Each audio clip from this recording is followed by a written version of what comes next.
Welcome to Truth Sentinel, watching over the truth in the news. Hello everyone, welcome to another episode.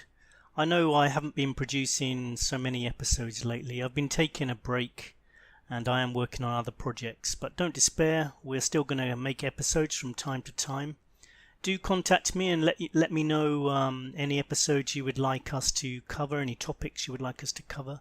Today we're going to talk about scientism. We're going to return to the topic of flat earth and talk about NASA with my guest Jeran. And I'll be putting some other episodes up soon. Remember, you can contact me at scottsentinel9@gmail.com. We do have a website, www.truthsentinel.co.uk. It's currently down at the moment as we don't have enough funds to keep it up, so donations always welcome. In the meantime, settle down, relax, and listen to today's episode. Thank you. So my next guest is Jeran. Jeran has his own YouTube channel called Jeranism. From what I understand, that is a play on the ism used in words such as postmodernism and the more recent scientism. And therefore it's Jeran trusting his own instincts and beliefs and knowledge rather than following those taught via mainstream science and establishment education. I can certainly agree that we should experience things for ourselves. I recently did an episode about flat earth with Mark Sargent, so rather than cover the same ground, this chap will assume some knowledge of the topic of the flat earth, and so go and check out that episode before this one if you like. So as I said, it's good to challenge your beliefs, even our most dearly held beliefs. That's definitely what the topic of flat earth does. My own viewpoint, talking about something that happened billions of years ago or something that's billions of miles away as though it is fact is an assumption, because you really need to have been there at the time or to travel that distance to see whether it's true. So I agree with that aspect of it. And sometimes it's not often treated as assumptions by science, and hence the term scientism, I think. I still haven't seen enough indisputable evidence that the Earth is flat, but then again I think there are some compelling arguments that the flat Earth community have provided. Let's find out some more about it. So welcome to Truth Sentinel, Jeran. Hey, thanks for having me, Scott. Appreciate it. How do you define your reality? Let's start with that. How do you find your reality and your beliefs? Can you tell us a little bit about why you came up with the term jeranism? Yeah, I think you hit the nail on the head earlier. Basically, when my wife and I kind of came out of religion, realizing that a lot of that was just more deception, I started a channel at that time, and I said I'm going to call it Jeranism because it's like meism, So for you it'd be Scottism, and for some, it's if I would have known where this was all going at that time, I probably wouldn't have named it that. But because it was more of just I'm going to do a channel where I'm going to talk about things the way I see them, and kind of discuss my life according to me, and so it was like Jeranism. But no, because I don't want it to have really any connection to the to the religious idea of ism, because I'm not a big fan of isms unless it's Jeranism. Yeah, I get that. Obviously, though, you don't reject all scientific knowledge. So how do you go about choosing the kind of scientific knowledge you agree with and the kind that you sort of think is a bit dubious? Well, I think that you have to look at everything, and I mean from religion to science to just everyday facts. You should really look at what's presented to you and decide, whether or not it matches your reality. And if there is another possible reason why that could be told to you. So, if I look at, why is my mom my mom? Is that really my mother? Well, she says she is, and my dad says she is, and my aunt was there. And if you really look at it and say, well, could she be making money off this by lying about it? Or is there, well, not really. In fact, she probably spent, tens of thousands of dollars raising me and had many nights of, anguish and frustration, I'm sure, with me. So that's enough evidence that I can look at that and say, you know what, I think that this is being told to me. What's being told to me is true. That is my mother, I'm her son.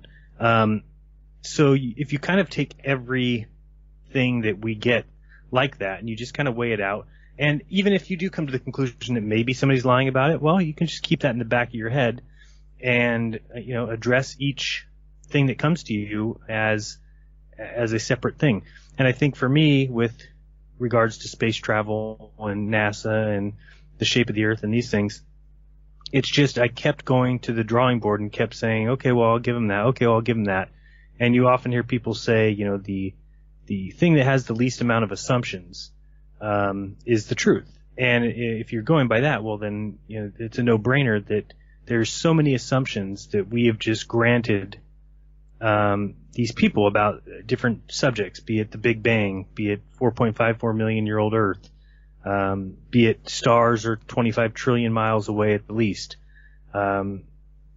Those kind of things are really large assumptions. And if you're going to convince somebody that those things are facts, then to me they need to come with the kind of evidence that would, I think it was Carl Sagan, right, who said extraordinary claims require extraordinary evidence.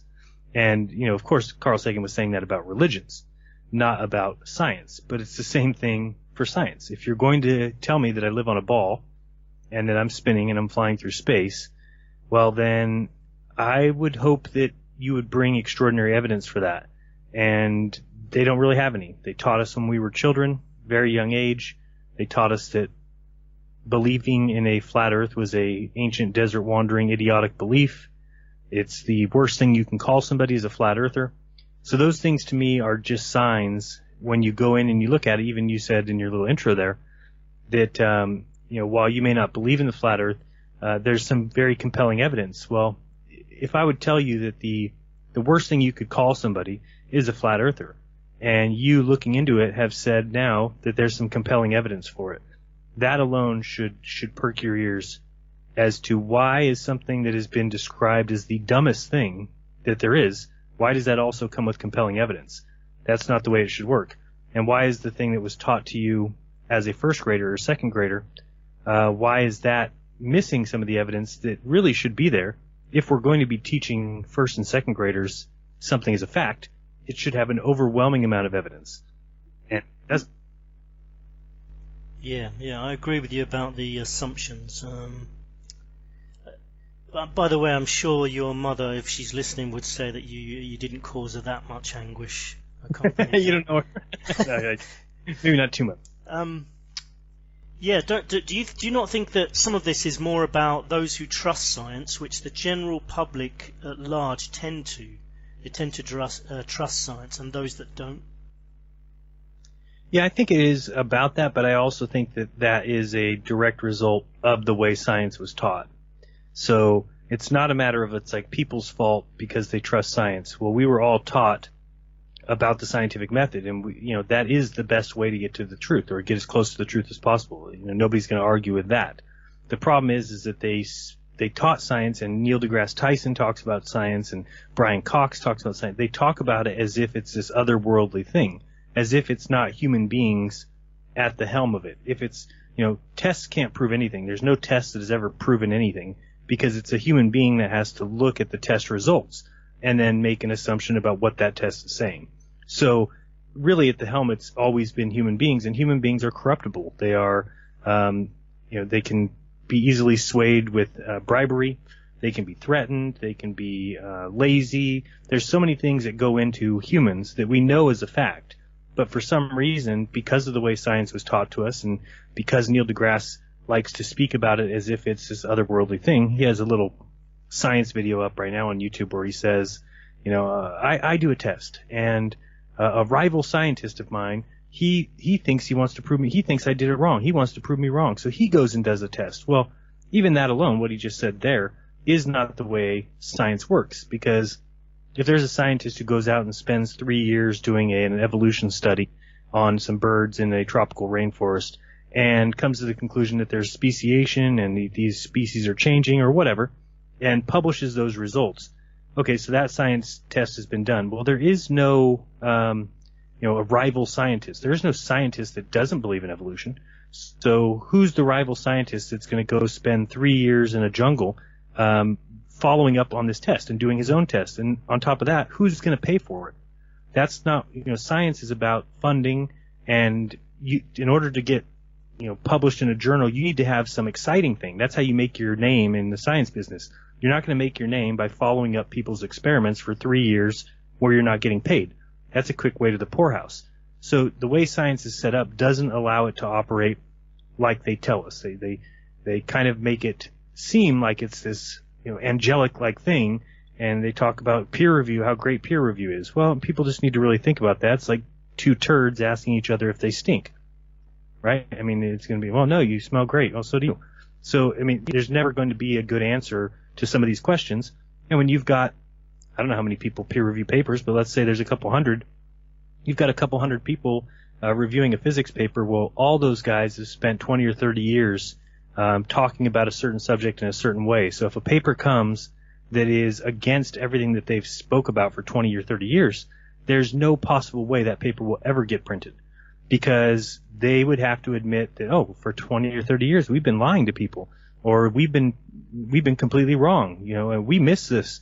So if that's the case, then people need to understand that there will never be basically everything has to go in the direction science is already headed. And that's a problem, because there is some things that can be groundbreaking and changing, but if maybe they will never get there. Now they just add things to the existing beliefs or the foundations, like gravity may not be correct.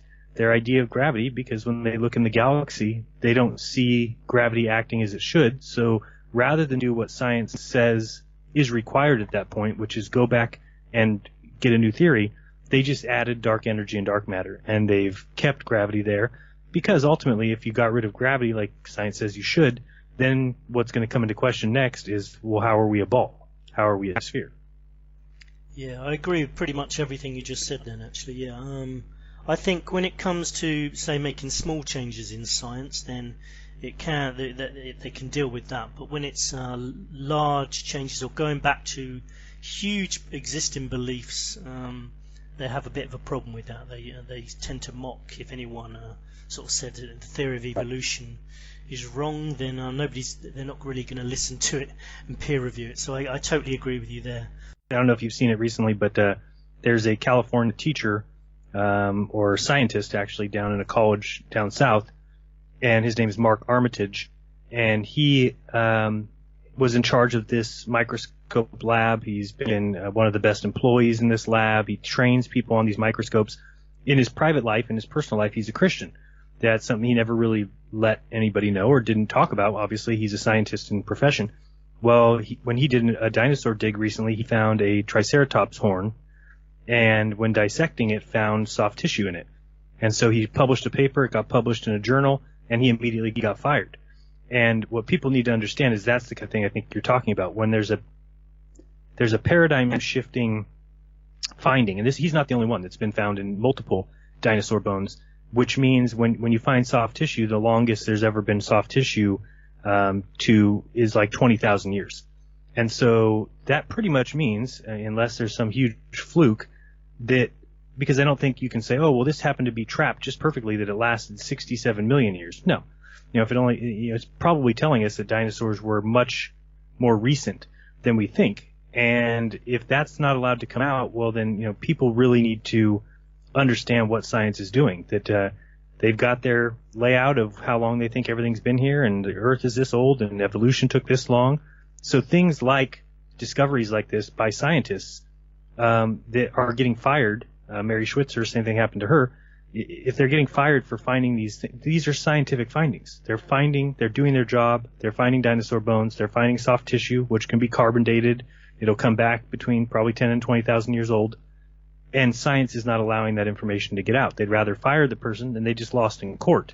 So a lot of people may be saying, oh, that's not really true. Maybe they fired him for another reason. No, he just won in court $500,000 for improper termination, because they terminated him for his religious views, because that's the only, he published a paper, he did a scientific job. So it's just these kind of things should scream to people, we've got a big problem here. People are finding evidence and proof that dinosaurs are recent, yet that will never emerge in the scientific paradigm, because it completely destroys their layout of how long we've been here and how we evolved. Although doesn't another flat earther, Eric DeBay, say that dinosaurs are fake anyway? He does, yeah. And I guess it just, I understand why somebody would say that, and it's because the idea of dinosaurs that we've been given, that we've been taught, is very fake. That the idea of something being 67 million years old, they don't know those things. And like you said at the beginning, it's an assumption, it's a theory, but those things are always open to new evidence like this, that, somebody finds it. And okay, now we read, well, when science goes forward and tells people that evolution is a fact, there's no ifs, ands, or buts. These are the dates. The Earth is 4.54 billion years old because it's a fact. Well, what you've done now is you've backed yourself into a corner to where any new information that's going to mess with that layout is going to cause problems. So me personally, I don't believe in the pictures of dinosaurs that they show us, and they, all these kind of things that they force on you as a child, because again, they want to scare you with the whole idea of here comes a meteor, it's going to take out all the dinosaurs, and it could happen at any time to you. But no, I don't know if he really thinks that they don't exist, because obviously, big animals exist, and, there's several types of animals that don't stop growing. Like, a lot of people don't realize that kangaroos don't stop growing. So if one was left by itself and in a place where it could get enough food, a kangaroo could grow to unknown size. We don't know how big it could get. So I just look at dinosaurs and I say the same thing. I don't think there was a lot of them. I don't think it was like they were roaming all over the planet or something. To me, it's just they're just large animals that got quite large before humans got here. When humans got here, they were able to kill off a lot of animal species because we are intelligent. So if there was a big animal, some sort of big dinosaur that was a threat to a community, they could outsmart the dinosaur or whatever and kill it, or whatever the animal may be, a woolly mammoth. That's why there's no real big predators out anymore, because humans can outsmart and take them out. So that's what I think about that. One thing I really like about the whole topic of flat Earth, and about even dinosaurs as well, is if you say to the average person on the street, I don't think dinosaurs exist, or I don't believe in evolution, or maybe the Earth's flat, they'll just laugh and say it's ridiculous. But most of that comes from, again, the total trust in the mainstream, generally held beliefs of society, rather than any knowledge on the topic. Like they've never seen, dug up any dinosaur bones themselves. They don't know anything about evolution. They don't know anything about their solar system, or how, most flat earthers, I'll give them credit, know more about the solar system and how the Earth is supposed to function in the sphere model, than most people on the street, who know pretty much nothing. So I think it's very interesting from that point of view. I wanted to move on though and ask you about NASA. On your website there's a lot of mention of NASA lies, and a lot of flat earthers talk about NASA lies and the fake ISS. Now I would definitely agree there's much to doubt when it comes to moon missions, probes, pictures from space. But how do you move from personally having some doubt as to whether what they're saying is true, to being sure that they're lying? Well, for me, it comes to never being shown any kind of evidence that would lead me to think they're telling the truth. So it's not like sometimes they give me some good evidence and sometimes they give me some bad evidence. And maybe it takes really looking into them and seeing all that they put out. The only thing that tells me, and I mean the only thing that would make me say to myself, am I really seeing this correctly, is the amount of garbage they put out. It seems overwhelming. It seems almost, you could put out half that amount and still be at the same place. There's really no reason to continue to put, a spacewalk once a month and all these probes. But when you really look at the money that they're bringing in, they have to have a excuse for what they're doing with it. I mean, $53 million a day. And that's something that's hard for people to even wrap their minds around. But, if I gave you $53 million once and said, hey, I want to see you do some stuff for humanity, imagine what kind of things you would have to show to show that you've done a good thing with that $53 million. Well, NASA gets that every day. And if you look at what they've done absolutely nothing. They have faked moon landings. They have faked some other missions. They've taken some CGI pictures. They have done absolutely nothing for the human race. And people who don't see that, I don't know why, they just are sold on this whole idea of space travel. They've been convinced that this is a upstanding organization. One thing people don't realize that NASA does that's an absolute and total travesty is we pay for their research. Obviously, it's all of the Americans who give taxes. And when they discover a new patent, so they get a patent for some particular software system, or they get a patent for something, well, that should be the communities. What they should do is turn around and open source that when they're done using it, and allow that would drive competition in businesses, right? All these businesses get to use this patent, and that would drive prices down. Well, what do they actually do with it? They auction it off to the highest bidder. So what happens is I pay for research with my tax money. They do the research, they come up with things, then they patent that, which is hiding it from me. Then they sell it to the highest bidder so that some rich organization who has the most money, can buy it and then charge a lot of money, and that drives prices up because the person who gets that patent can now charge a higher price because they're the only company that has that patent. And so NASA is screwing us every direction, every which way they can. It is a total scam to the American people, and people don't see it. They also build little fantasy parks. You can go to Johnson Space Center, or you can go to one of these little places in Alabama or something where you can go and look at rockets, but it's like $100 to get in. So that's like I'm buying a theme park. It's my money that they're building it with, and then they're going to charge me to get in. Those kind of things tell me that we've got a problem. That this is not the way a quote unquote civilian or government space agency should be acting. And then also I hear people sometimes say, okay, well, they didn't go to the moon in '69, but they've gone on some secret space missions. I'm like, secret space mission? I don't pay my taxes to be lied to. I don't give permission for people to do secret space missions on my tax dollar. So if this was a donation system to where anybody who wanted to donate to NASA could donate to them, then I would have to shut my mouth, because if somebody wants to donate money to you or donate money to the Church of Satan, that's on them. I can't stop somebody from what they do with their money. But this is not a donation system. This is a mandatory removal of my tax money to pay NASA to lie to me, to sell patents that I purchased at a higher price to the highest bidder, and to build space parks and charge me to get into them. That is not, I don't authorize, or I don't agree with that expenditure of my money, and that's what's terrible. I mean, I can't afford a rocket. My neighbor can't afford a rocket, but by all of us putting our money together, we have enough money for a rocket, so we give it to NASA and say, okay, here, build us a rocket. They should build a rocket and show us what's up, and that's their job. Yet, what I just said, everything else is what they do. They basically gouge you more. It just is a complete and total scam. And then on top of that, what they find and what they discover is being taught to my children. So if I have a big problem with that, because I don't agree with what they're teaching, and I shouldn't have to donate money and watch my children learn facts that I don't agree with. What do you make of the videos coming out with the views of Hurricane Irma from space and the Cassini pics of Saturn and things like that? Well, the Cassini ones are a total, scam. They're a joke. I don't put anything on them. I don't think that they're at all real.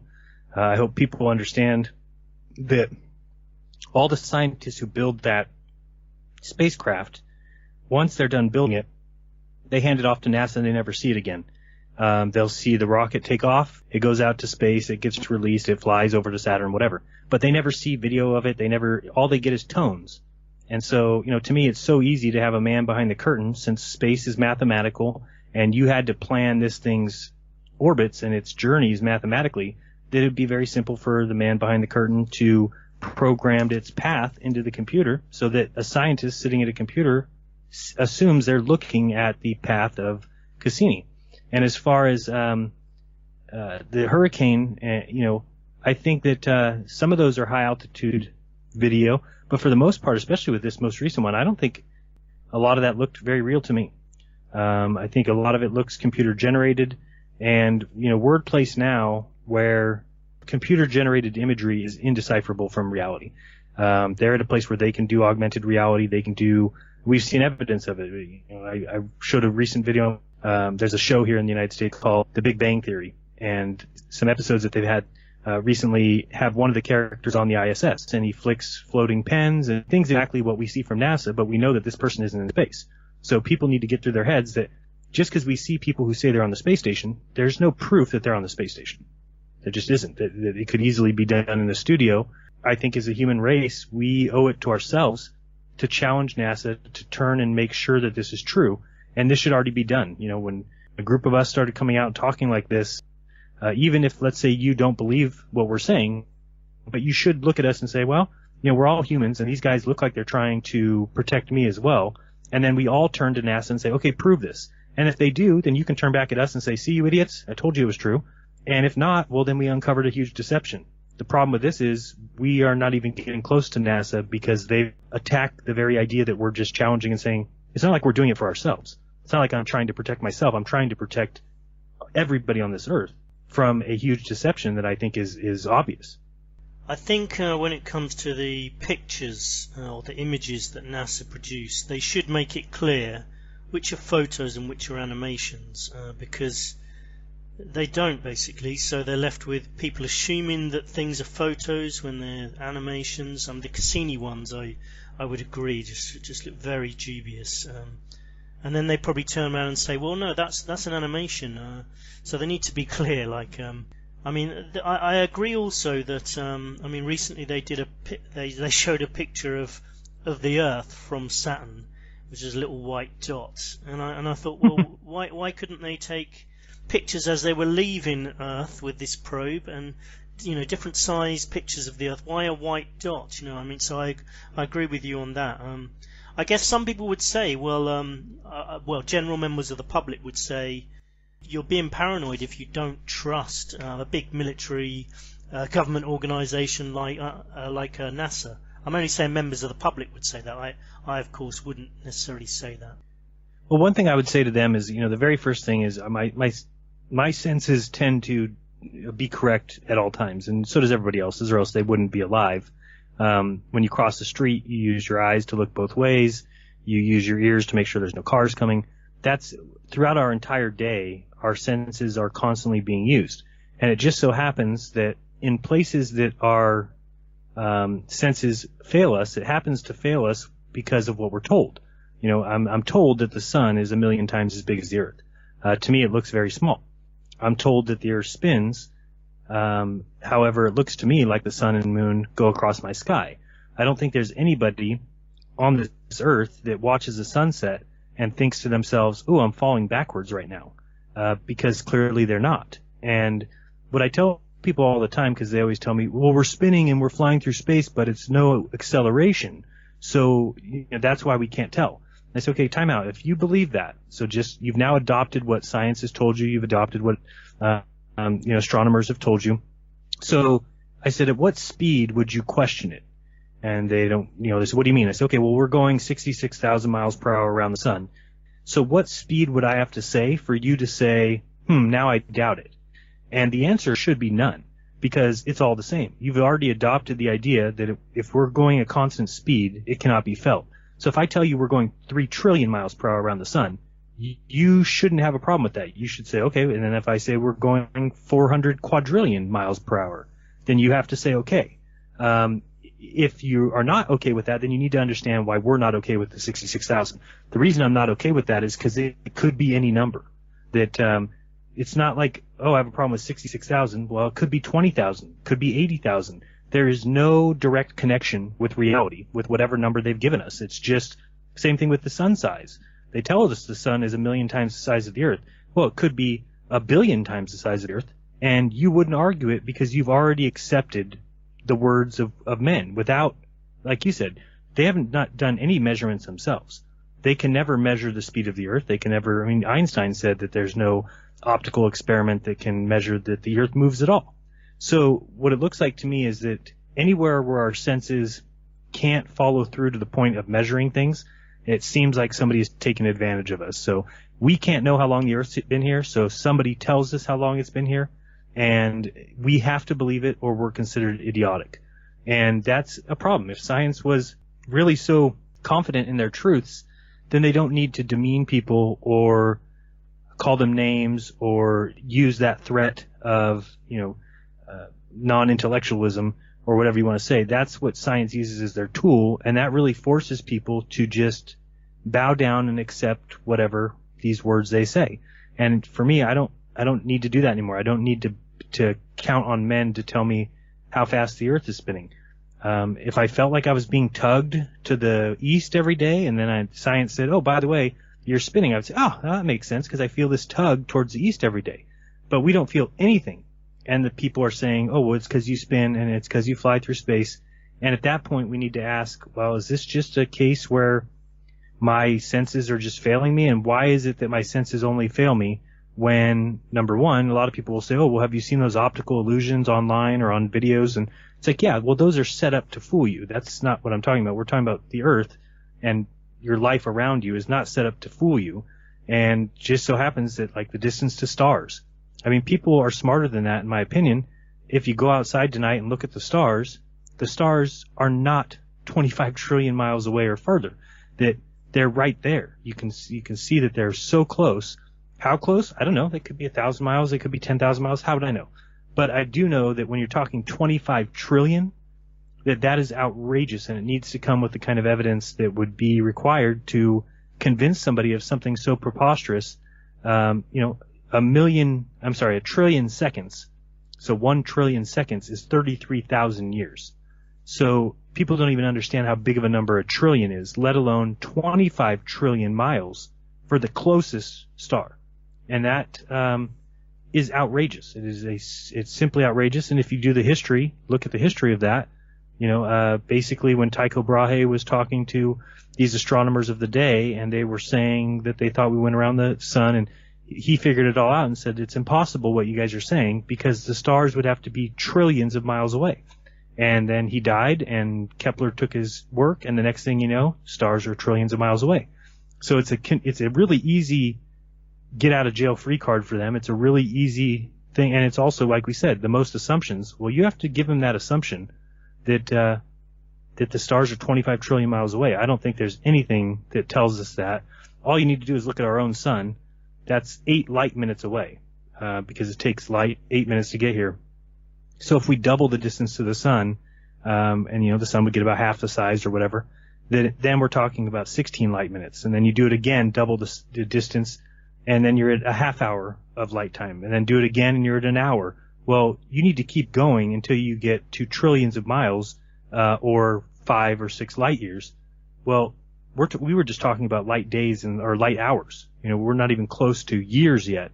The sun would not be seen even from the outer solar system, let alone from 25 trillion miles away. So I mean, you can just figure this stuff out on your own. That you either can just erase your mind and don't think about things and just let them be the boss of you and be the boss of your mind, or you can question it. And there should be nothing wrong with questioning it. If science is what science says it is, then it should be open to questioning things because that's what science is. Yet they're not open to that.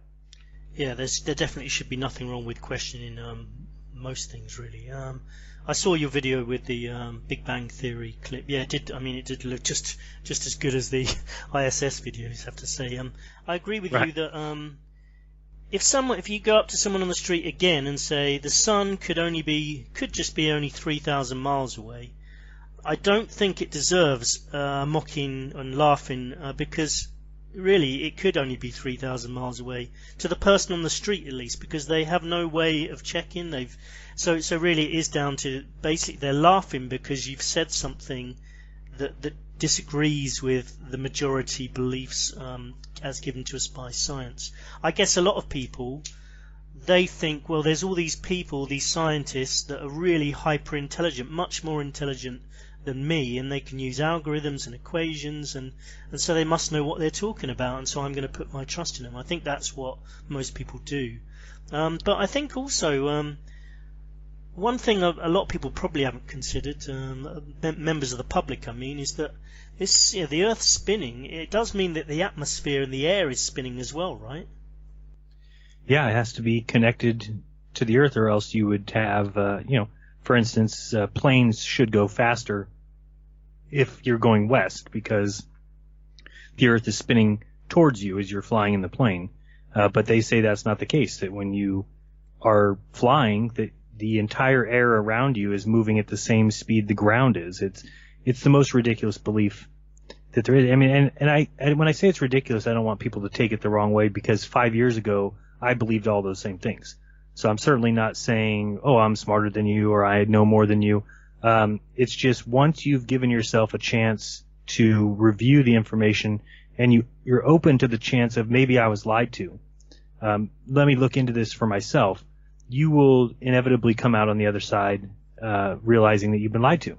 That it's just getting people over that hump of allowing themselves to. That's another thing science has done, is they've really put this kind of fence up to where if you dare go down that road, somebody who believes in science and is very scientific, or if they even start to venture down that road, that person is afraid of, what are people going to think of me? What if I do find out that NASA might be lying? What if I do find out we didn't go to the moon?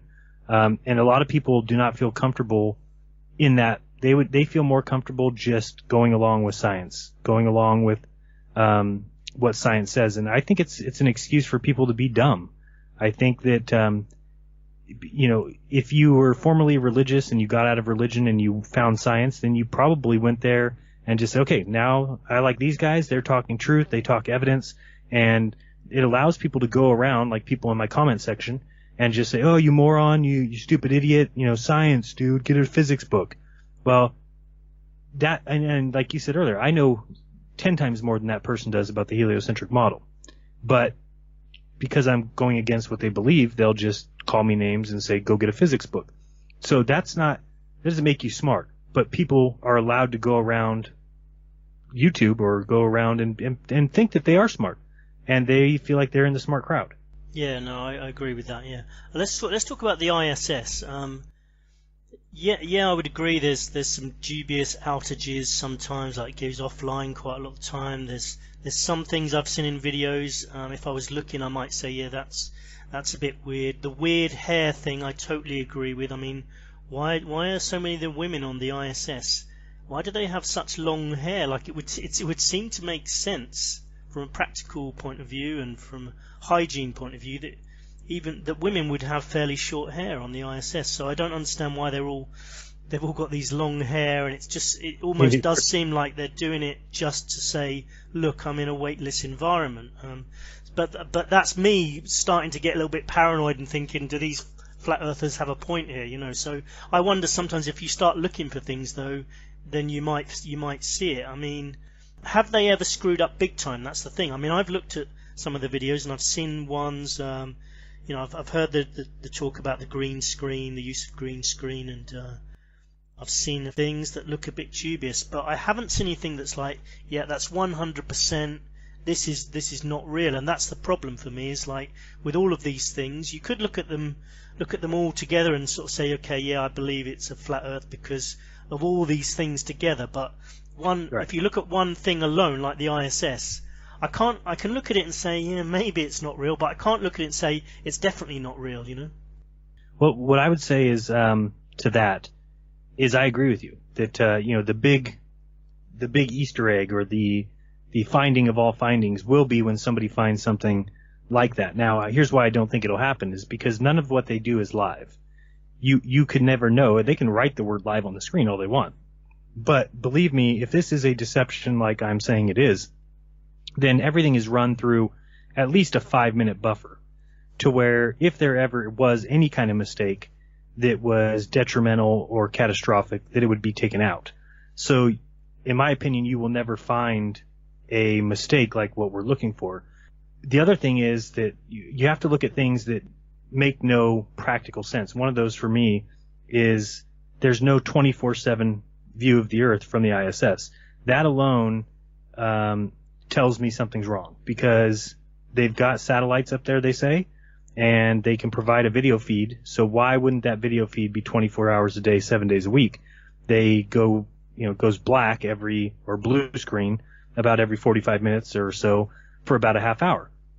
And if science is what they've always told us and satellites work the way they told us, then there is no reason why we wouldn't have a 24/7 video feed of the Earth from space. That craft has been in orbit 17 years or 18 years, and they've never provided that once. The other thing is, if you just go and listen to astronauts' interviews on the ISS, so ISS astronaut interview, just look that up, and watch about 5 or 10 of them, and you'll notice real quick that what NASA tells us about who these scientists are, who these astronauts are, they say that they hire one astronaut for 4,000 applicants. So when I hear that, I'm thinking, okay, so 4,000 people applied for NASA, and one of them gets selected to be an astronaut. That person better be sharp as a whip, because to even apply to be an astronaut, I'm assuming you have to have a college degree, you probably have some training or some sort of specialty, and so when you're picked out of that group of 4,000 to be the one astronaut, well, I'm assuming you would be so intelligent that you would leave me in awe. Listen to these people on the ISS. They are actors. They are not scientists. They are not smart. I don't think of myself being smart at all. I could talk circles around these astronauts. They cannot answer the questions that are asked to them by high school students or junior high school students that are saying, tell us about what experiments you're doing on board. I've never heard them answer that question with an actual experiment. They follow it with, well, we're doing a lot of science to, increase the scientific understanding, and we're really trying to, everything is this general generalities, these glittering generalities, where they're just not actual scientists. That you can tell, go talk to a scientist, look up a scientist interview, and listen to a scientist talk about his field, and then go and watch the ISS astronauts and listen to them talk. You're talking about night and day, two different types of people.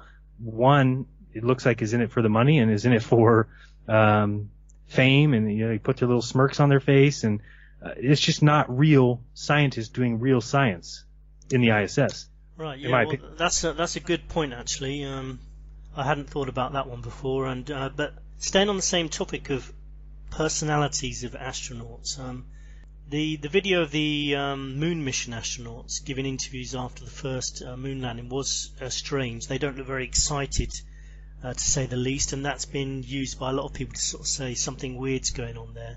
I wondered, though, whether it's partly because they're people who, as you say, are selected from thousands of people, and our scientists are quite kind of, let's just say they're not the most exciting people. They're not the type that go out partying too much, and they're into their equations. And I read on your website, I was reading a NASA document about the derivation of a linear aircraft model, and my brain nearly imploded just right. trying to read it, because but if these astronauts do read that kind of stuff and they have to sort of understand it, then could though that astronaut the astronaut interviews after the first moon landing just be, well, they're kind of dull people, they're not going to be like really excited to go to the moon because they're not very exciting people, but then the ISS people, as you say, are quite different. They're all personality, let's fly around the ISS. So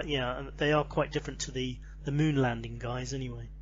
Yeah, there's so many red flags with the astronauts. I mean, that after interview, but you're right. You could chalk that up to being they're very stoic and they're very heroic and they don't have a lot of time to mess around and be happy.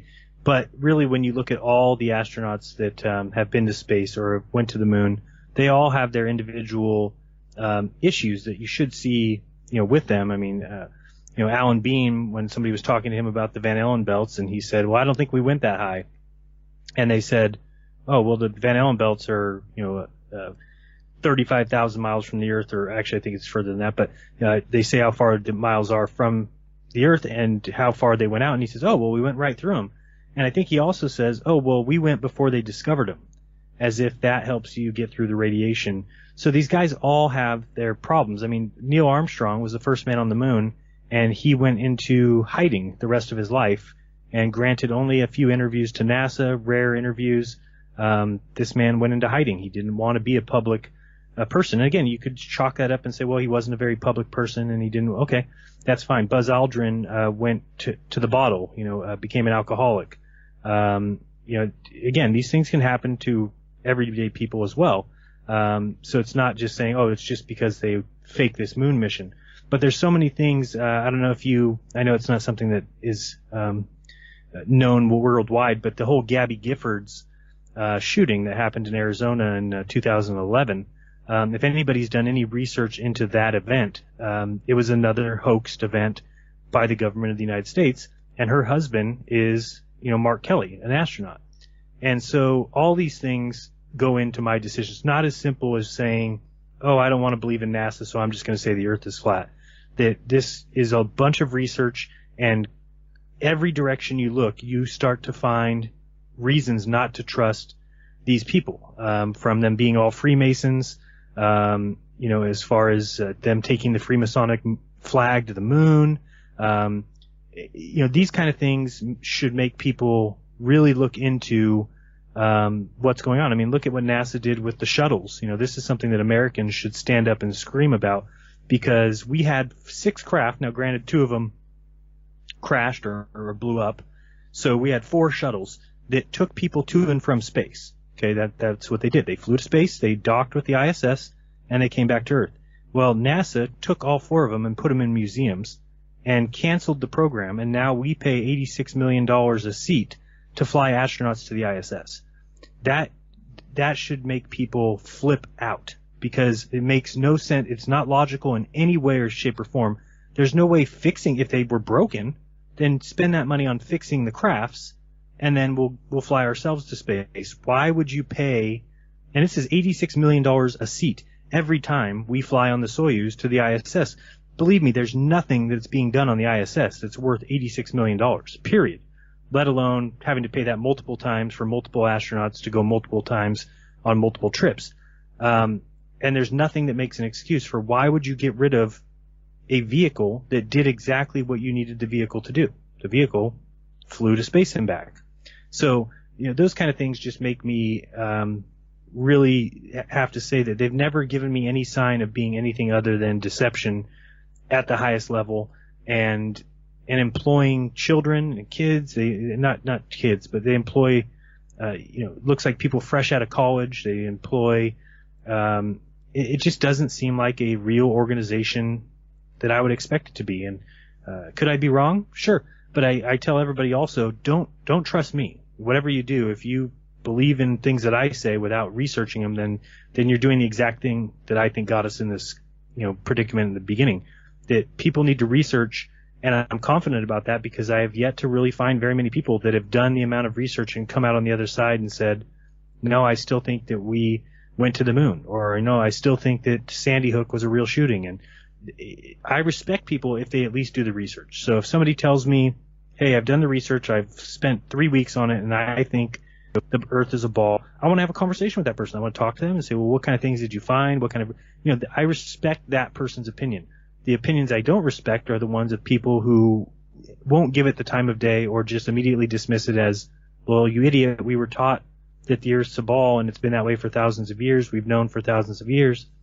That's where I say, okay, well, I can't respect that person because they are just simply believing in the words of men, which, if there's anything people should realize is that every person in your life has lied to you. Even people that love you more than anybody else have lied to you. So if you look at everything that's gone on in this world, at least during your lifetime, you should realize that anytime somebody has an opportunity to get one over on you, they probably will. Not all the time, but we're always cognizant of that, right? When we take our car in to get fixed, we're always thinking, is this person going to try and, gouge me with something that I don't need? We see these things around everywhere in our life, but for some reason people draw the line at science and NASA as if they could get one over on you, they wouldn't. And I just don't think that's a safe, until you've really looked into it and you've discovered, no, they look like they're on the up and up. Well, then I think you need to question everything that they do. And enough people don't do that. Yeah, definitely. Enough people don't look into most things enough. A couple more questions. One aspect of Flat Earth that's a bit of an obstacle for some is the idea that all the countries must be in on this, then, like Russia, China, even North Korea, Iran, all the countries that supposedly anti-West, they must all be on this as well. Otherwise, they would blow the whistle on it. How do you explain that? Well, that's a tough one because it depends on whether or not they've been in, I guess you could say inducted into this lie. I think that a majority of the nations are in on it. I think that that's it's a way for governments to steal money from people, and it's not as if we have when we have wars, nobody's ever come over and bombed the White House. The United States hasn't gone over and bombed the Kremlin. That we fight it out between citizens out in fields. And I think that really when people look at it, they'll realize that it's about keeping people in fear. It's about keeping people powerless and knowledge. They say knowledge is power, and the lack of knowledge is the lack of power. So the governments seem more to me to be about basically staying in power themselves, and then also making sure their people are never able to usurp them. And really, when you look at it, I mean, when's the last time some government has assassinated another leader? It doesn't happen because it seems like they all are in it together.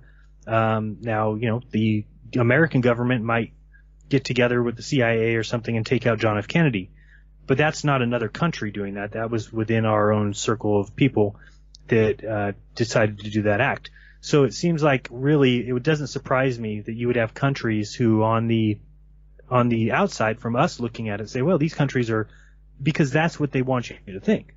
So they don't want you to think that they get along. But really, when you think about wars and things like that, well, obviously these countries got along. I mean, World War II, after Germany was taken out, well, the United States took some scientists and Russia took some of the gear, and then here comes Germany right back up. It just kind of seemed like that's not what really would happen. You wouldn't think in a war, like everybody just got along at the end. But if you really look at it, I mean, we dropped nuclear weapons on Japan, and now they just get along with us.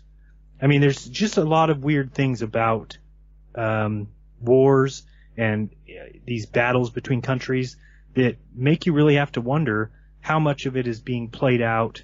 Not that I'm saying it's not real. I do think it is real, that people die in wars. But how much of it is being kind of set up as a theater? They call it the theater of war. Because it is kind of playing out and it makes people very fearful. The whole idea of the nuclear weapons scare and the Cold War was about scaring Americans, was about scaring people. I think the space race was the exact same thing. I think it was all by design. And these are things that let's say that Russia didn't put up Sputnik. Well, if America knew that and they said, well, we're going to go to the moon, and they would know full well Russia's not going to say anything, because if Russia says anything, then we'll tell people that they lied about Sputnik. So it becomes if your neighbor robbed banks and so did you, you're probably not going to call the cops and rat out your neighbor. You're going to kind of coexist as bank robbers, and you may not work together. You may not even, be friends, but you're going to allow each other to do what you do because you are not going to want that person to rat on you because you're not going to rat on them. So it kind of seems like that's the way the countries work. And if you notice, all the space agencies, or a good vast majority of them, use the vector symbol in their logo. And that to me is kind of like a sign of initiation. It's almost like we're doing what you're doing. We know what you do. We're going to do the same kind of deal, to where you put that in your logo and now you're part of the club. And NASA can never say anything. And the reason I know this to be true too is if you watch some of the Chinese stuff and they had a Chang 3 lander on the moon. You can look that up. It's absolutely atrocious. It is so fake. And NASA doesn't come out and say anything about it. In fact, if you go to NASA's site and look it up, they have one image next to one paragraph that says, on this date, the Chinese lander landed on the moon. They show one image. Well, that's pretty indicative of the fact that they don't want to show more images than that because it's clearly a fabrication. And what they want to do is just say, okay, this happened, and okay, bye. Because they have to let it go. They cannot call it out as being fake, because if they did, they're going to get fingers pointed right back at them. So they would just rather let it go. And there's just not a lot of countries that do space launches right now. I don't even know how many there is. Probably 6 countries that even can launch, and I think only 3 that can put people in space. So it wouldn't surprise me if places like Iran don't know. It wouldn't surprise me that they wouldn't know that if they do put up a satellite or something like that, I'm assuming they go through another space agency who probably puts it up there for them. I don't think that scientists are all in on it. I don't think DirecTV's in on it.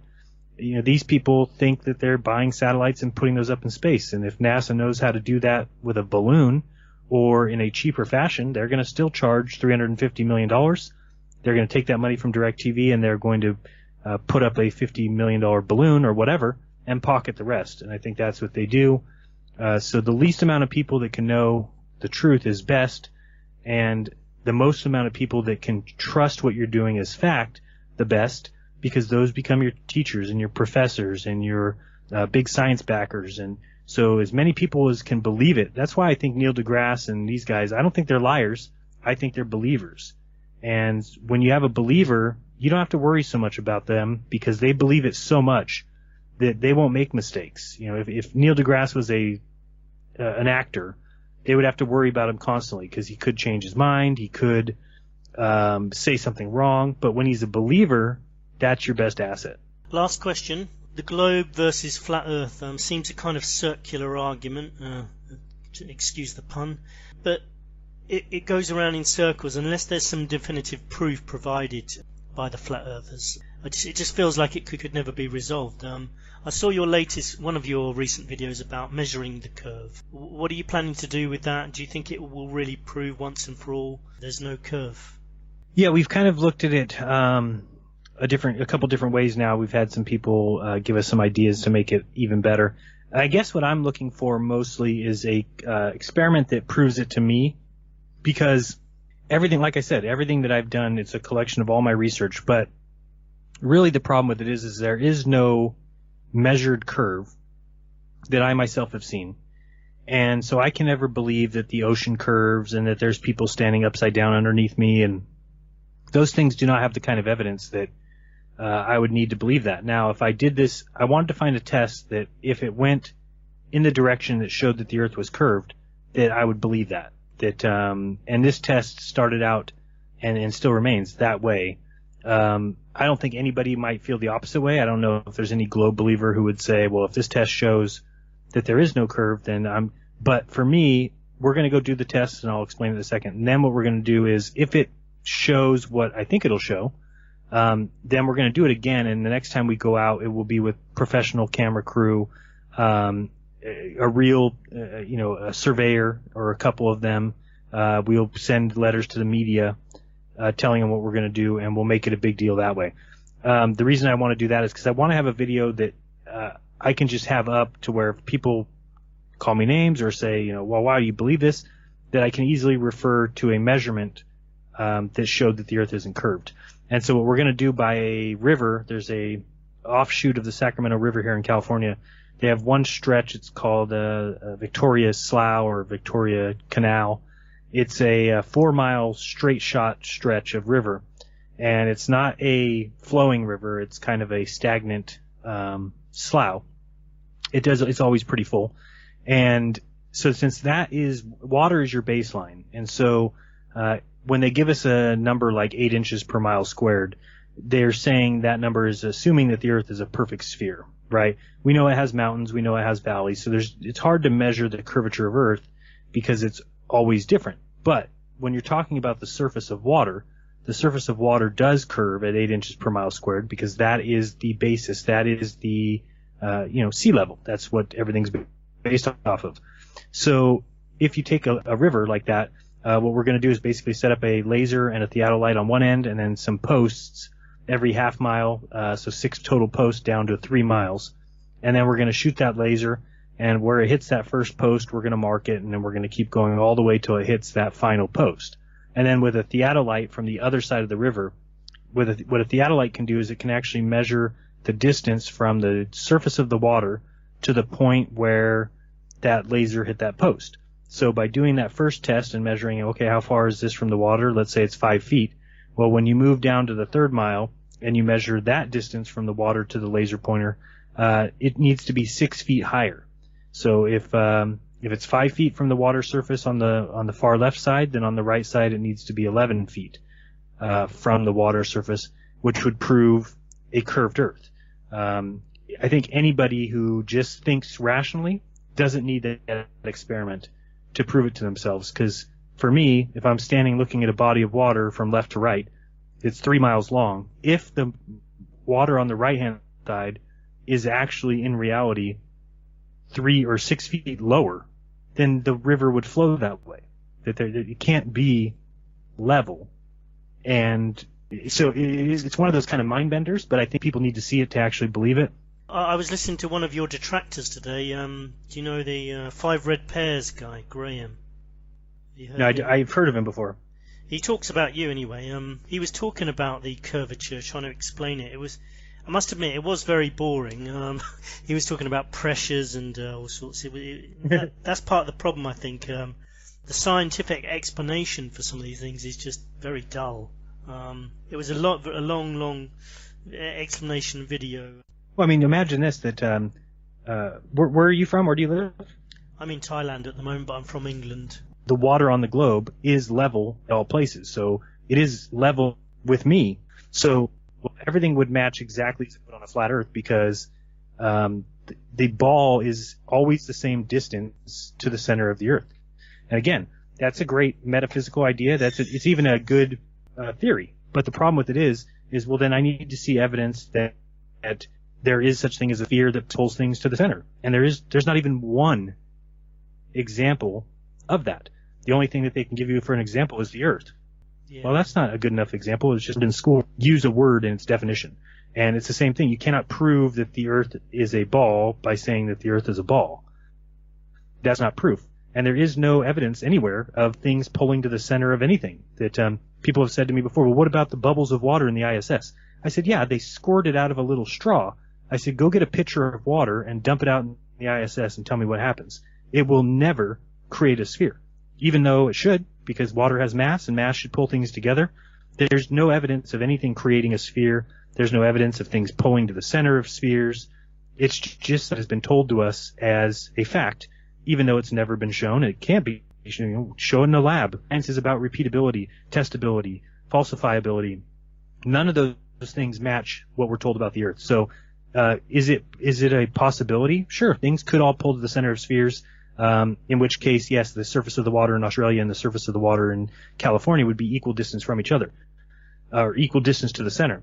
But I don't think we have the kind of evidence to just de facto say that is the case. And the reason this test is a little bit different than other tests is because, if you take like a 3,000, that Lake Belau in Russia is 300 miles long, and many people said, okay, and every winter it freezes over. So it's a flat piece of ice, and people say, well, can't we just go measure that and see that it's flat? Well, science says it's flat too, because anywhere you measure, the surface of that ice would be equal distant to the center of the Earth in their world.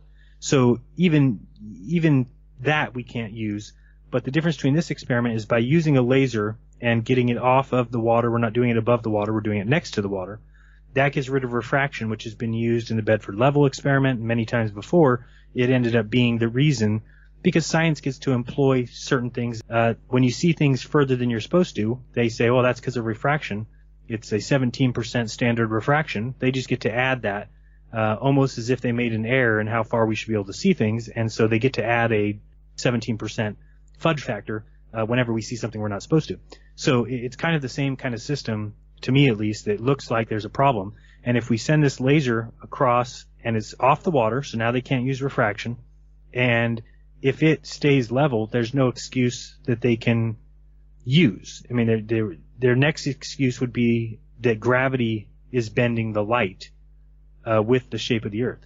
And if that's their next thing, well, people should start getting the point that they will just employ magical things whenever possible. That then we have to look into how we're going to prove that gravity doesn't bend light to the shape of the Earth, which we know it doesn't. But again, like I said, some of these people are never going to admit it. Neil deGrasse Tyson will never, ever admit that the Earth is not a ball, because it means that he's been lying to people for 30 years. So the human psyche won't allow him to come to that conclusion. So he will fight it, as will many scientists. Probably for till I'm gone. Running out of time, really, but I wanted to ask you one quick question, which you can just give a short answer to. But have you got anything to suggest to people who are kind of on the edge, they're kind of almost flat earthers, that they should look at, which would sort of tip things over, maybe something that did the same for you, that would convince them one way or the other? Oh, I think just water in and of itself. I'll just give it that answer. That we use water for Egyptian water levels. They use water in spirit levels. Water finds its level. That's what water does. If it's a cup of water, if it's a bath of water, if it's a pool, if it's a lake, that we know water always finds its level. And they just want you to believe, and it just so happens again, that it's just outside of your vision. It's just outside of your senses. Even though all your senses tell you that water lies flat, if you go a little bit further than your senses can see, then you have to believe that water curves around like a ball. Get up in an airplane. I went in an airplane after I became a flat earther and looked. As you start to think about these things, they're going to reveal themselves to you everywhere you look. That now when I go up in an airplane and I look across, it's so clear to me that the water goes off as far as I can see, right or left, flat. And then it gets hazy at the horizon, and now I'm just supposed to magically believe that it goes off an edge, and then 4,000 miles after that is sideways.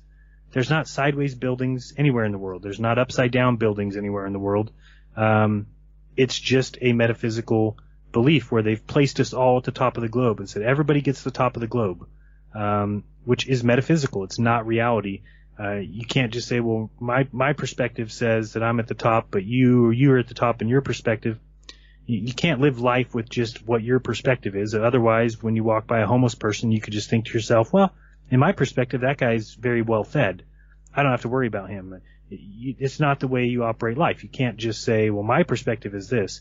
You have to take other people's perspective into play. And if you do that, then you'll realize you can't live on a ball because somebody is standing at the bottom of the ball looking up. Somebody's looking down. Somebody's looking sideways. Well, that's not the way their world works. In their world, everybody is below your horizon. So you can't have everybody below everybody's horizon. In fact, I'm below your horizon and you're below mine horizon. That it's a metaphysical idea that has not been, we have not been given the kind of evidence that should cause us to believe in that. Well, if we do live on a globe, I am actually talking to you upside down from the other side of the world. You've been in California, me being in Thailand at the moment. You're like perpendicular. Your website is www.jeranism.com. Is that right? Yeah, it's down right now, but it'll be up in a day or two. Yeah, and your YouTube channel, Jeranism, again, people should be able to find you on there, yeah? Yep, it's Jeranism. And come on by, watch some videos, and appreciate everybody who does and who shares it. And if you like the videos, just share it on your social media. And I tell people all the time that if they don't feel comfortable telling their friends or family and you'd like a video that I've done, just drop the video and say, this idiot thinks the earth is flat. And that'll get them to at least watch it.